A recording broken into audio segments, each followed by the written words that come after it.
आइए अब next topic पढ़ते हैं, जिसमें आता है दृश्य धारा जनित्र। पहले हमने पढ़ा था एसी जनित्र, प्रत्यावर्ती विद्युत धारा वाला, और अब करेंगे दृश्य धारा जनित्र। इन दोनों में कुछ भी अंतर नहीं है। यहाँ पे हमने पूरी रिंग लगाई थी, बट इसमें हमने क्या किया है, उसी रिंग के दो टुकड़े करके एक साथ इसको कनेक्ट कर दिया। मतलब ये जो ब्रश है यहाँ पे और ये जो ब्रशेस लगाए हुए हैं एक्स और वाई, ये अपनी दिशा को चेंज नहीं करते हैं, ये लगे के लगे रहेंगे।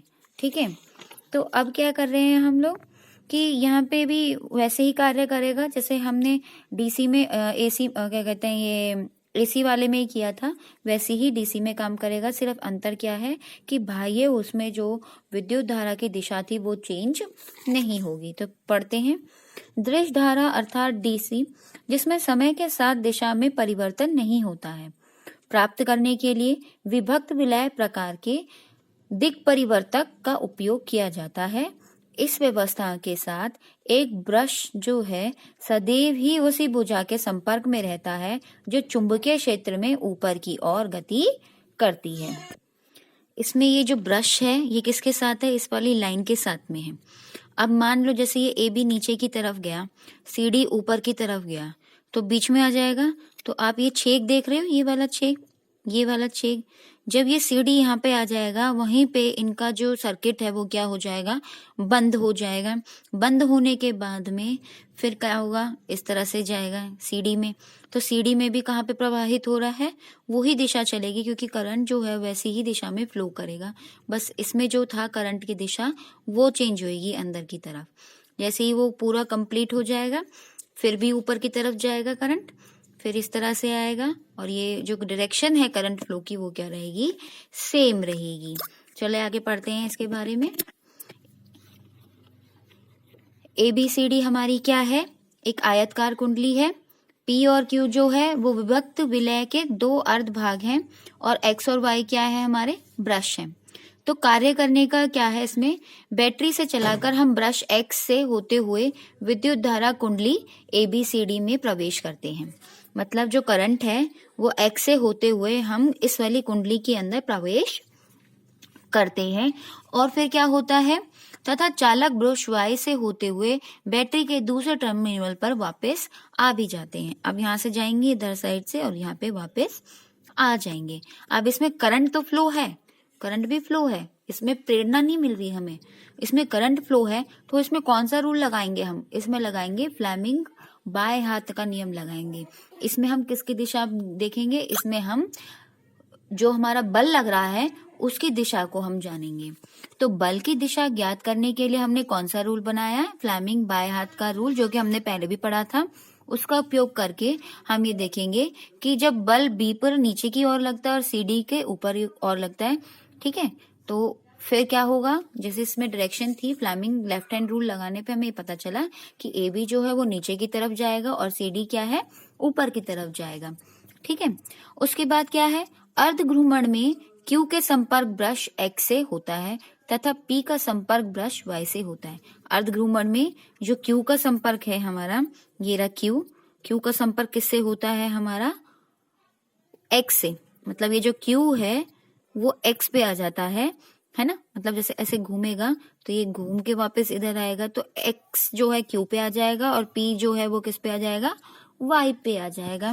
अतः कुंडली में विद्युत धारा अब कैसे प्रवाहित हो रही है, DCBA पथ पर प्रवाहित होने लगता है।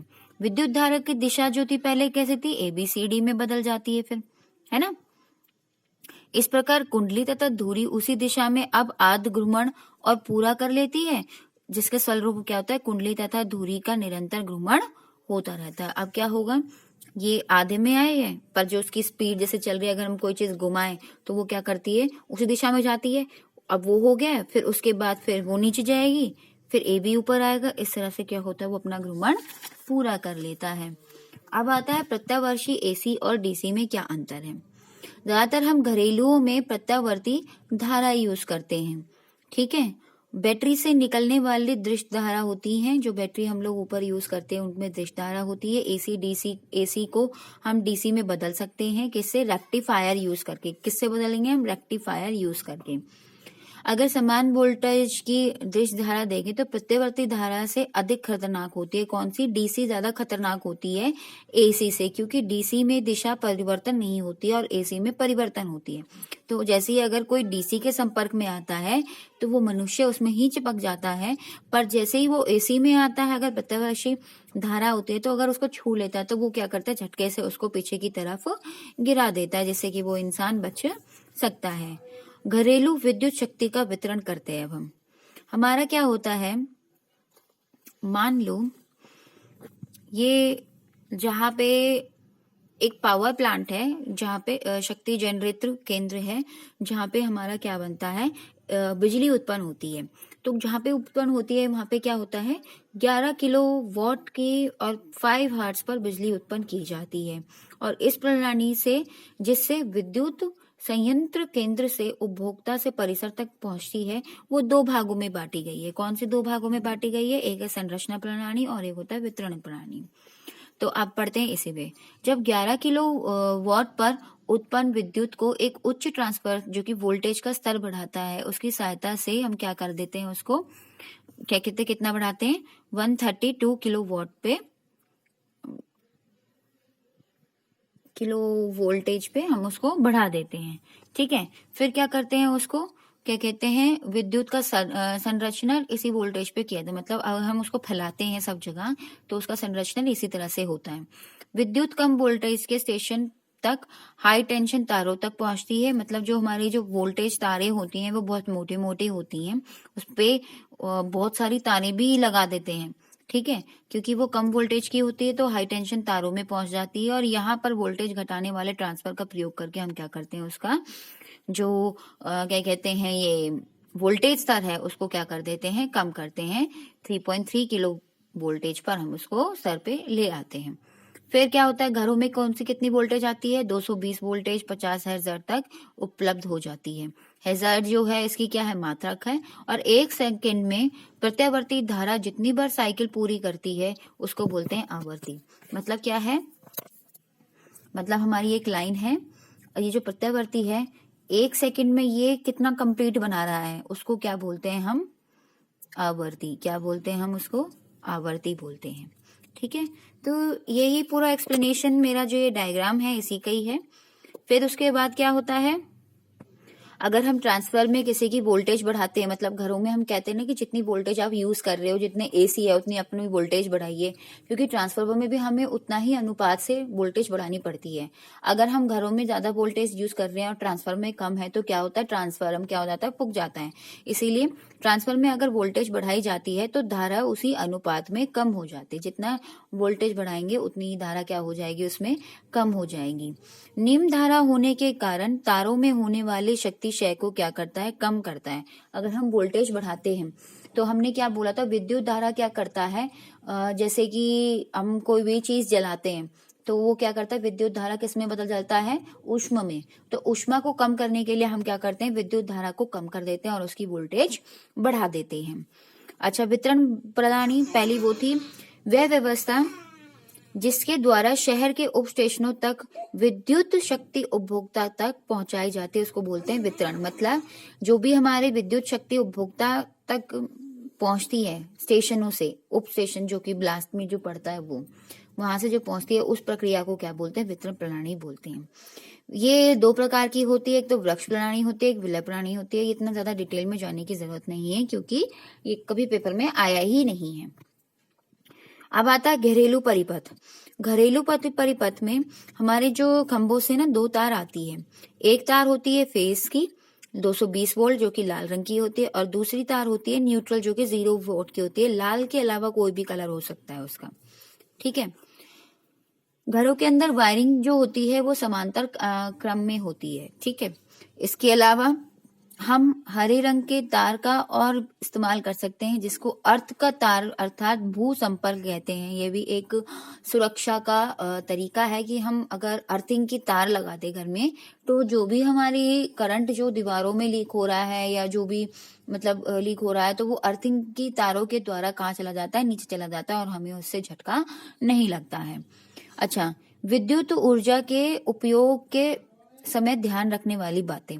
एक बार हमें ये देखना चाहिए कि सारे जो स्विच जो होते हैं मेन बोर्ड पे, अगर मान लो कोई इमरजेंसी आ जाए तो सबसे ज्यादा क्या करोगे आप, बाहर जाके जो मेन बोर्ड है वहां से आप पूरे घर की लाइट को काट दोगे, जिससे क्या होगा, एकदम से सारे उपकरण बंद हो जाएंगे, विद्युत धारा प्रभावित जो हो रही थी घर में वो बंद हो जाएगी और आपके जो उपकरण हैं वो बच जाएंगे। हर घर में फ्यूज वायर होनी चाहिए। अगर मान लो कि एकदम से बहुत ज्यादा हाई वोल्टेज इलेक्ट्रिसिटी घर में आने लग जाए, 220 वोल्ट से भी ज्यादा आने लग जाए, तो क्या होगा, आपके घरों में जो उपकरण हैं वो फूक जाएंगे, जल जाएंगे।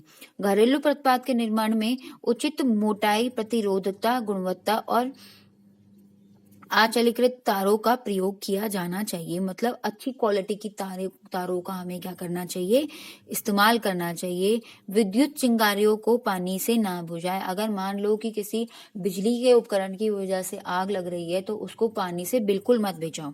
विद्युत सप्लाइयों को भी नंगे हाथों से ना छुए। कोई भी सप्लाई है, तारे हैं, उसके नंगे हाथों से कभी ना पकड़े। कोई ग्लव्स पहन लो या कुछ लेदर, मतलब कुछ ऐसी चीज पहन लो जिससे कि आपको करंट ना लगे।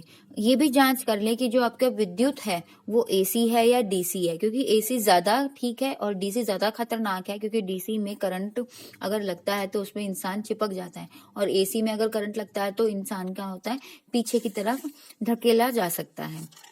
ठीक है, उसके बाद आता है हमारा विद्युत आपदाएं। अब पता ही है कि अगर धारा रिसाव हो जाए तो उससे भी हमें करंट लग सकता है, शॉर्ट सर्किट हो जाए।